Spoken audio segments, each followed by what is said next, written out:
Shalom, brothers and sisters. By the way, I'm the Preacher again. Welcome back to our video. So, maraming nagdadalawang isip kung Diyos ba si Kristo. So, dito sa pahayag, papatunayan natin na Diyos siya. Kasi, siya ang nagmamay-ari ng mga anghel. Basahin natin. Sabi dito, akong si Jesus ang nagsugo sa aking anghel upang ang mga bagay na ito'y ipahayag sa inyo na nasa mga iglesia. Ako ang ugat at supling David. Ako ang maningning na bituin sa umaga. Sinabi ng esperto at ng babaeng kakasal na halika kayo. Lahat ng nakakarinig nito ay magsabi rin halika kayo. Lumapit ang sinumang nauhaw, kumuha ng mga gusto ng tubig na nagbibigay buhay. Ito'y walang bayad. So, dito pa lang napapatunayan natin na Diyos ang Panginoon natin, Panginoong Hesukristo. Dahil ang ibig sabihin nito, siya lang ang makakaligtas at makakapasok sa kanyang kaharian at makakain ng libre ng mga bungang punong kahoy at libreng buhay na tubig doon sa kanyang kaharian. Kasi sa kaharian ng langit, mga kapatid, ay wala na doon ang mga kinakain natin dito habang tayo nabubuhay dito sa sanlibutan. Dahil tayo namumuhay na kasama ang Panginoon ay hindi na tayo kakain ng mga karne at kung ano pa. Tayo doon ay vegetarian lahat at kasama ang Panginoon. Ang tanong, kung kasama tayo sa kaharian ng Diyos. Kaya lagi kong sinasabi na pag hindi tayo magbago at muni-muni sa sarili at wala tayong tunay na pananampalataya sa Diyos sa pamamagitan ni Kristo, ay wala po tayong kaligtasan. Hindi tayo isasama ng Panginoon doon sa kanyang kaharian kapag hindi tayo bumalik loob at magsisi, manikluhod at humingi ng kapatawaran sa Diyos.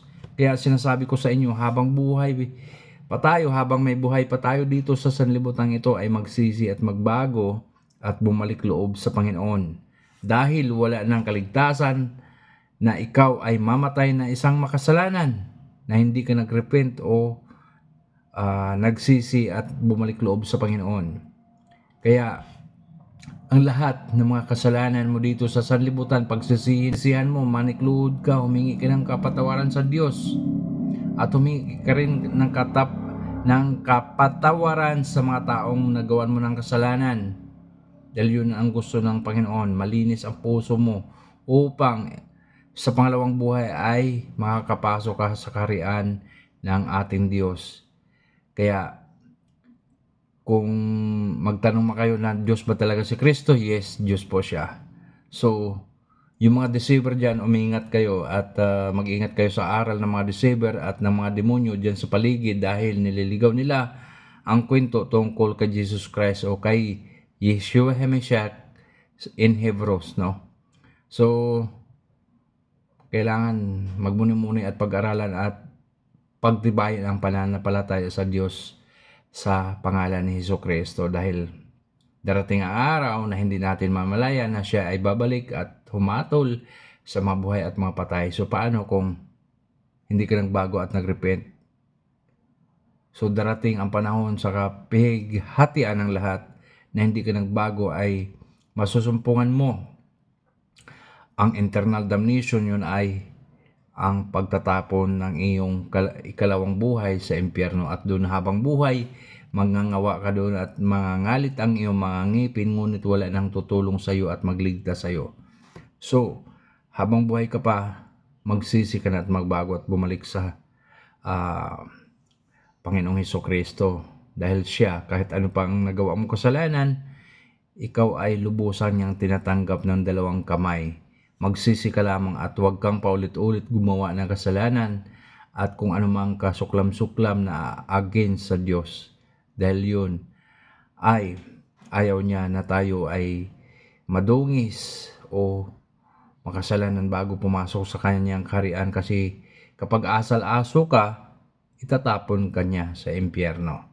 So tandaan natin yan mga brothers and sisters, no? Marami kasi sa atin na akala nila ay pag namatay ka na ay pahinga ka na, rest in peace ka na, pero walang rest in peace mga brothers and sisters, dahil ang tunay na rest in peace ay sa Panginoong Hesukristo na mamuhay na kasama niya sa pagwawakas ng sanlibutan at ng sangkatauhan dito sa mundong ito.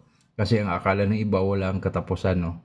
So yun lang akala nyo. Kaya yung mga nakasulat sa Biblia talaga ay totoo at nangyayari mula pa nung una hanggang sa katapusan, hanggang wakas ng ating buhay. So pag ikaw ay namatay na walang pagsisisi sa inyong mga nagawang kasalanan, pakikiapid, kasinungalingan, pagnanakaw, pagpatay, at kung ano pa dyan, pagsimba sa mga Diyos-Diyosan, pagtitiwala sa mga espiritual na hindi nagmula sa Diyos, ayan ay kasuklam-suklam yun, tandaan nyo.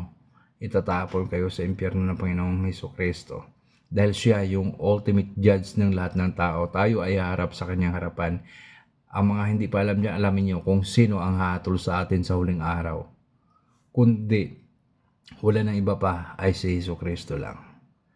Si Jesus Christ ang hatol sa mga buhay at sa mga patay. At hindi matagpuan ang ating pangalan sa buhay na aklat, ay siyang itatapon sa impyerno. So habang buhay ka pa, magsisi ka na. Dahil yung mga namatay na hindi nagsisi sa kanilang buhay ay sure sa impyerno yan sila. Dahil hatulan tayo ng Diyos ayon sa ating mga gawa. One by one, hindi by family, by tribes, by religion, hindi. One by one, because the Lord judge us according to our works and according to our doings here in this world, no? At kung ano ang nasa puso natin, kasi yun ay ang lumalabas sa ating mga labi at sa mga bibig. Iwasan ninyo magkasala habang buhay pa tayo dito sa sanlibutan. At may pagkakataon pa, kahit matanda ka na, kahit may sakit ka na. Ang sakit kasi, alam nyo kung sino nagbibigay niya ng sakit? Ang dyablo. So kung gusto mong mawala ang lahat ng sakit at mga problema mo sa buhay, ibigay mo sa Panginoon, siyang bahala dyan. So yun laging tanda natin, brothers and sisters.